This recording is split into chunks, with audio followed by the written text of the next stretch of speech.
Hello, and welcome to the Dexter Show. Today is a very serious episode, and I'm joined by Evan. Evan, Hello, Dexter. Could you tell us why you're here? I'm here to talk about the serious topic of child labor. Okay, well then, I guess we should just get down to it then. Okay. So, what are a few causes of child labor that you know of? Because you're the child labor expert here.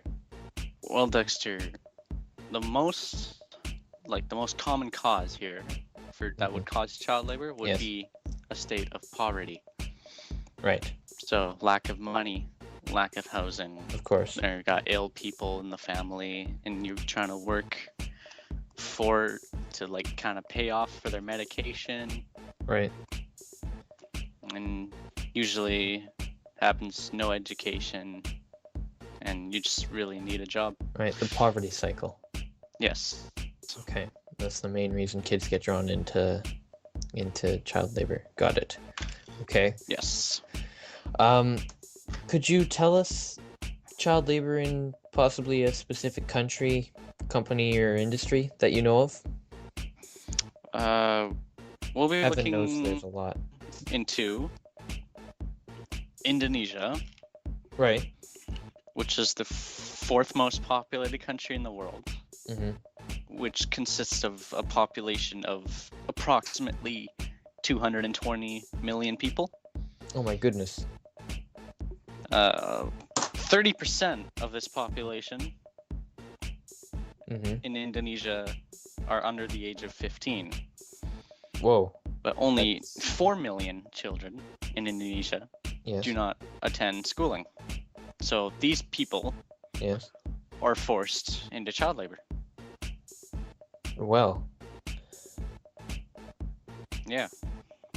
It's pretty bad. That is quite bad. Do you have a personal story about someone who has been in child labor? I read up on a child named Min Min. Mm-hmm. How old is And- Min Min? At the age of 17, Oh. when he went into child labor, he was trafficked into fishing.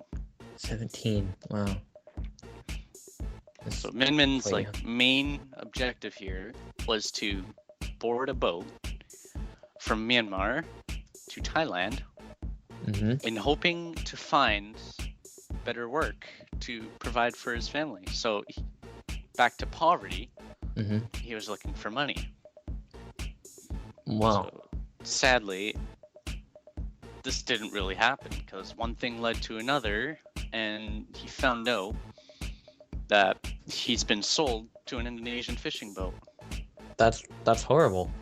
Yeah. He tried escaping 2 times. The first one didn't go so well, and he was threatened that they would torture or kill him very slowly if he was caught again. Second time, he did get off the boat, and he escaped to a remote sort of village. Mm-hmm. And since he didn't have no legal documents or a passport or anything, identity, it's basically renders impossible to go back home. And that's what he had to do. Now, child labor, it isn't new. It's started during the Industrial Revolution. Back when it started, there were barely any laws, so people just kind of accepted it as a way to produce a lot of inventory. But nowadays, it's deemed as bad. So clearly, there are going to be some similarities and differences between when it started out and how it's like today. So could you give us your information on the similarities and differences between child labor during the Industrial Revolution and today? Yes, I can. Okay. And surprisingly, child labor hasn't really changed much back What? from the Industrial Revolution to today. You're kidding. So, yeah, there are tons of similarities and only a fraction of differences. Some similarities Just give us here. a few similarities. I'll give you a couple. So we have So to link Industrial Revolution and today, this one similar thing was the fact of the job services, mining they had back then, textiles they had back in, and factory working. Oh. Not only that, but fishing was also a great deal too, but it was mainly focused on the three: mining, textiles, and factory working. Right. What are the differences? We have... Well, let's see, there were no laws back then. Right. So you could consider child labor, equal, or not equal, legal. That's the word. Yes. Back then, because no one really didn't budge. It was mass production. It was going smooth as soap over here. Good, smooth as soap. Yep. And during the Industrial Revolution, yeah, child labor was thought to be okay, but now are those the only differences? Thinks it is. Yeah. That's quite sad. Really, it's not really. Yeah. It's not really a lot of laws that went against, but now we have quite a bit of laws for it. Well, it's considered wrong. Thank God. What are some solutions? Because it's clearly quite wrong. And I mean, there's a whole bunch of organizations that we can donate to, right?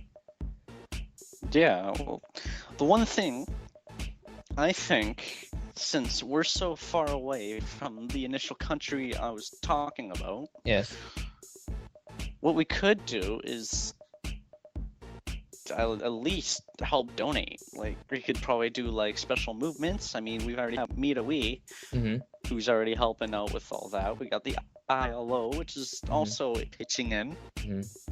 They kind of have the same idea, and usually what they do is they just donate money and help out like medical supplies, education, basically anything they can do. Not only that, but you could also sponsor a child. Wow. Which has been sponsoring a child has been like a one like traditional sort of thing. You help out someone, you help out the one kid, right, and you get like a letter from him saying how well he's doing. So, there, if you wanna stop child labor, you can sponsor children, help these organizations get to their goal. Yeah. Okay. Yeah. Well, that's all the time we have for today.